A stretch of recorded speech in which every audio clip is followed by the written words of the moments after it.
Welcome, witches. I'm so grateful you decided to pop by today. Park your brooms by the door because now the witch is in.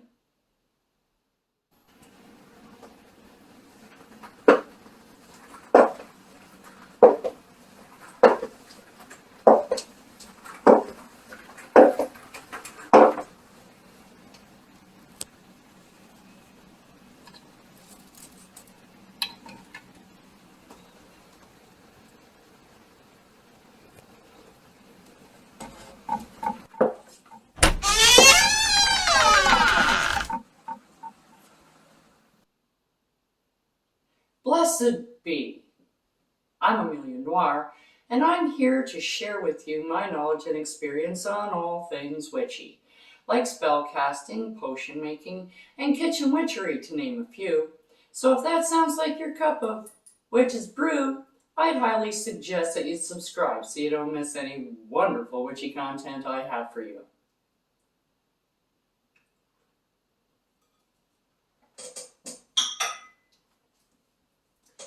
Now today on The Witch is In, we're going to be doing a little bit of Q&A on some questions that you have left for me.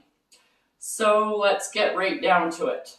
I kind of clumped some together because they're all very similar. So, okay, here's the question. How do you pick what kind of witch that you want to be? I've just started and there's so many different kinds of witches.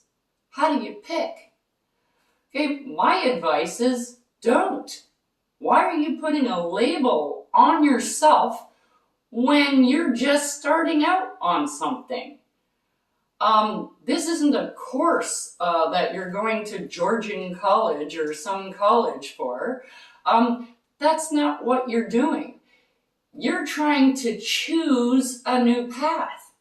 So you come to a fork in the road and you have a choice. You can go this way or you can go that way. Or you can go that way. Or you can go that way. Pick one. Doesn't matter. Go this way. Does it sound cool to you? Ooh, you know, what's a kitchen witch? What's a kitchen witch all about? Go study on it. Do what you want. Look it up. See what kitchen witches do. Once you find out that they use a lot of herbs and they plant things, like they like to grow their own herbs and things like that. They do cooking. They're very green. They're very environmentally friendly. You know, they know a lot about all the botanicals and what you can use them for. That's their thing. Then you have other witches that are into astrology. They know hardly anything about kitchen witchery other than, oh, I know this does that and that does that because I use it all the time to clean my house. You know, so they have a sage bundle here and, you know, a protection oil there, but that's not their thing. Their thing is astrology. You can tell them your name and blah, blah, blah, and they can sit there and tell you that this planet is in that house at this time and this is what you can look forward to in your horoscope. You know, I find those people amazing. The amount of information that you have to go through to go into an in-depth astrology is remarkable. But then again, they say that about me for knowing all the different plants and what they do and all of that kind of stuff and being able to juggle all of that. It depends on what road you want to take, what interests you. You may think that, oh my God, I want to go into astrology. It's the greatest, coolest thing. And then once you get in there, you don't much like it. That's okay. Right? I know a little bit about astrology. I took a course on astrology, but I only know the basics. To me, it's basic. To some other people, it's not so basic. But if you know the witches that I do, by the goddess, I swear that I am just basic in my knowledge on astrology. There's also numerology, divination. There are hedge witches. There are sea witches. There's all kinds of witches. There's an eclectic witch. What the heck is that? Go look it up. You know, there are so many different kinds of witches, and you can sit there and just do whatever you want. Like, I am not, I call myself a kitchen witch because that's basically the bulk of what I do is kitchen witchery. But that's not all I do. I do a lot of astrology, but very simple astrology, numerology, just basics. You know, I do divination, which is a little bit more than basic, but I don't do the same divination that some other people do. A lot of people like tarot cards. I'm not a big card reader myself. I'm a mirror scryer. That's what I do. I tend to do more scrying than, you know, with cards and stuff. I've used runes. I use them occasionally, but mostly I'm a scryer.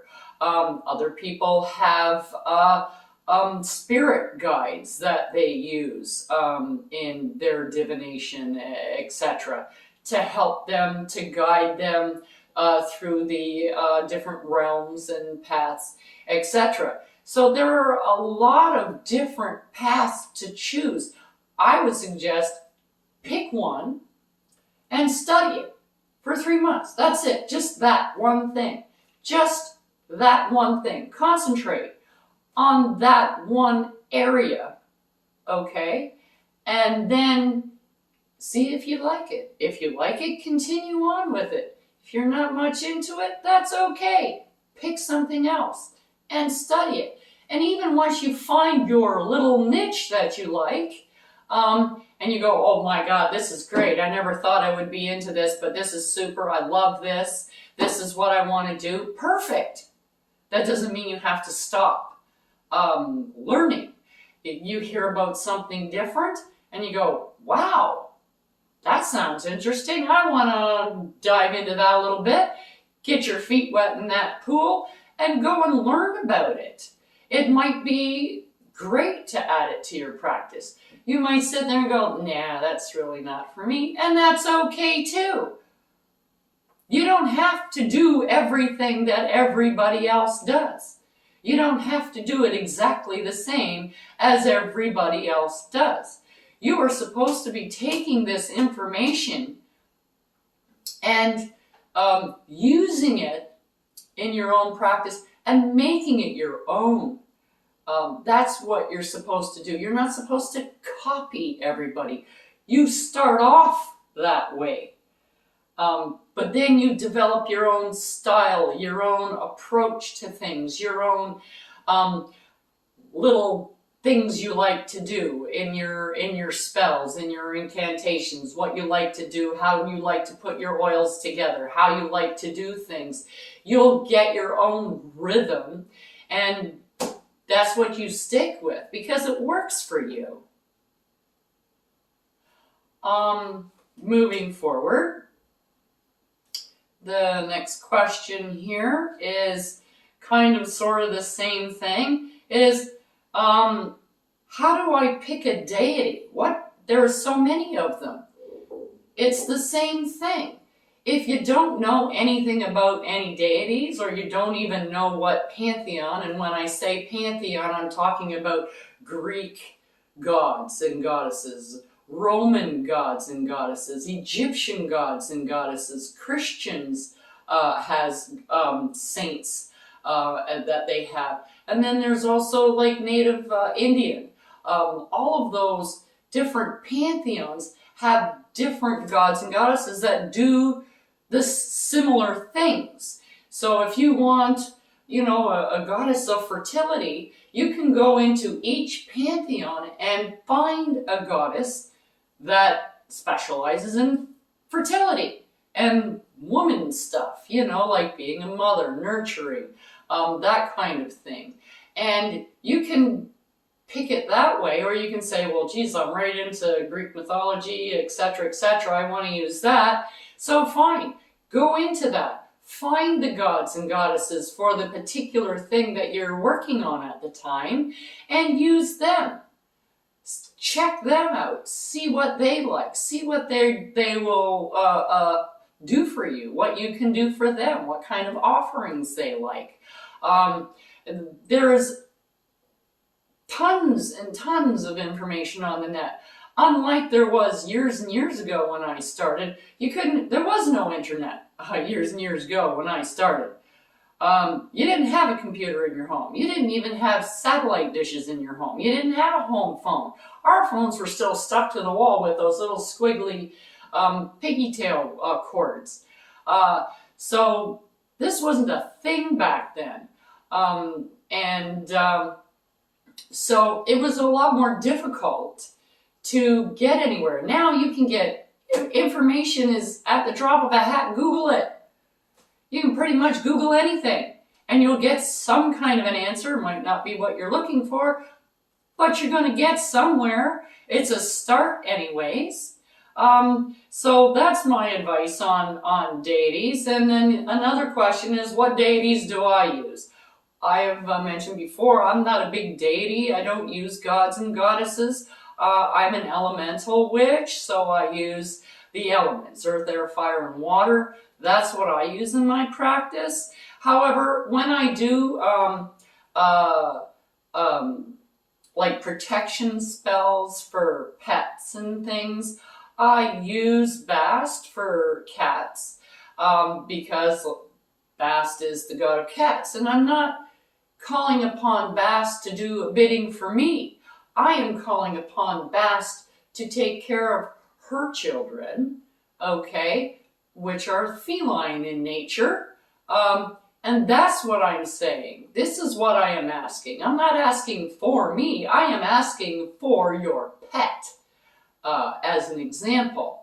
So I do use, on occasion, depending on what the spell is for, I do get them to help this person, but it's not for me. I don't use anything for me, and I'm not too keen on gods and goddesses. When I was coming up in the ranks, pretty much the only way you could learn is to find a witch, which was really difficult. It's not like people were broadcasting that in those days.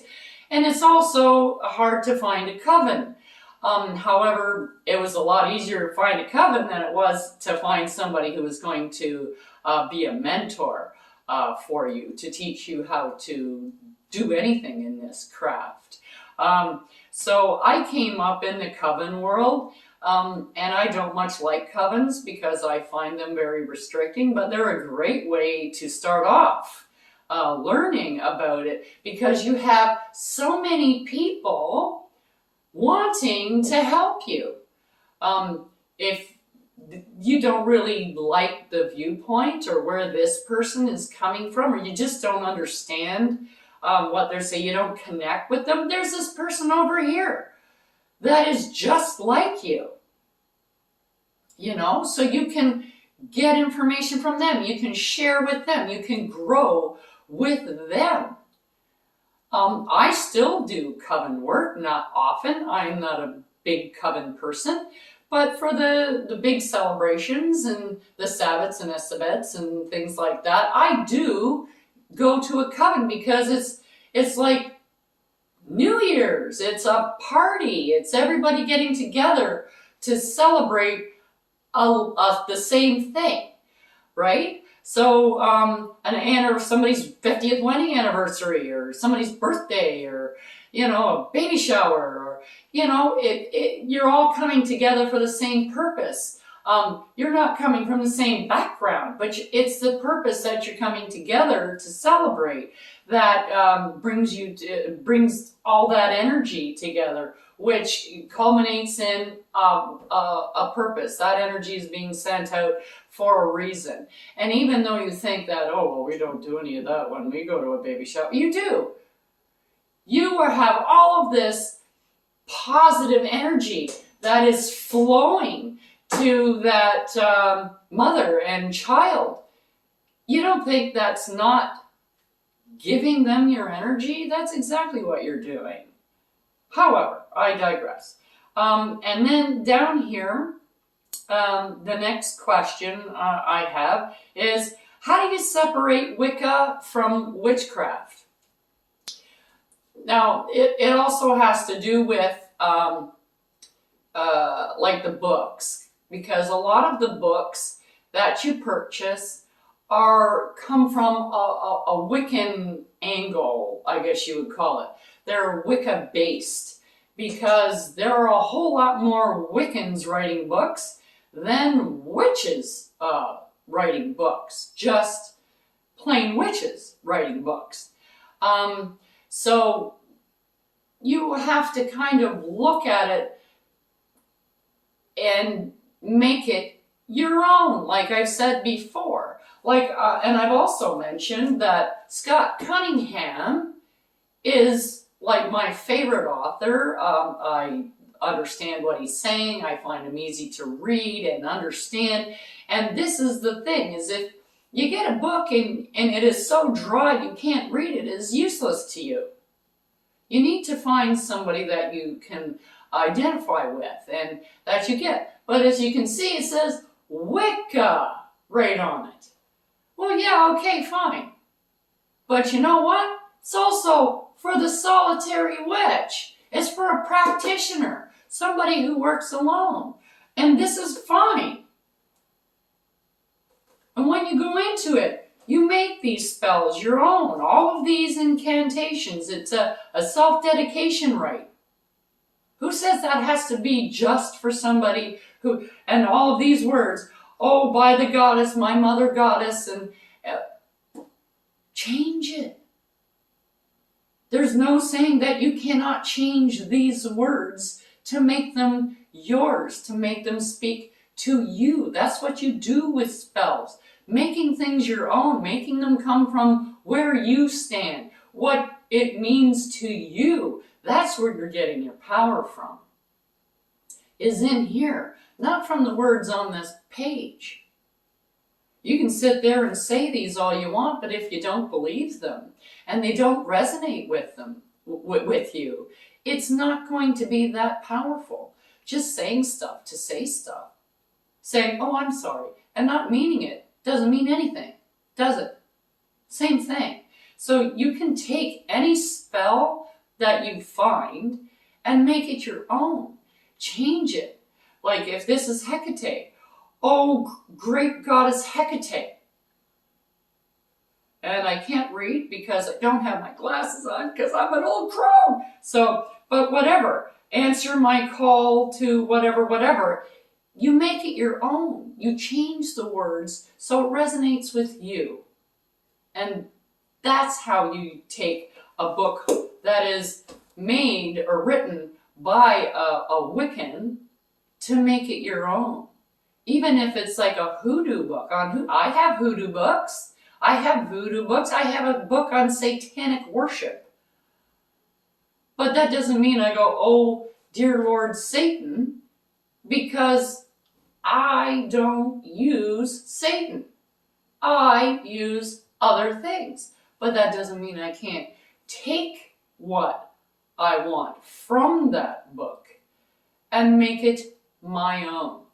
Witchcraft, in all honesty, is all about you and how you feel, how you put things out to the world. It's a life path that you have chosen. It's not just something you do on the weekend. It's not like, partying every weekend and coming home and being that, lawyer in a three-piece suit. That's not what witchcraft is. Witchcraft is a life choice. And as far as that goes, it is your choice. If you choose to use a deity, great. If you choose not to use a deity, great. If you want to use sometimes for certain, that's great. Does it work for you? Do you feel good about yourself? Do you believe in what you do? Do you have self-confidence, self-esteem? Are you projecting goodwill to others? This is what witchcraft is to me. And helping people. And that's why I do this channel. If I can inspire somebody, that would mean the world to me. Help somebody. That's what I want. That's the end goal here. And I'm going to leave it at that today because I can just continue on and on and on. And because I do like to talk, if you haven't noticed. But anyways, I'm going to leave it at that today, my witches. So I will see you next time on the Witches Inn.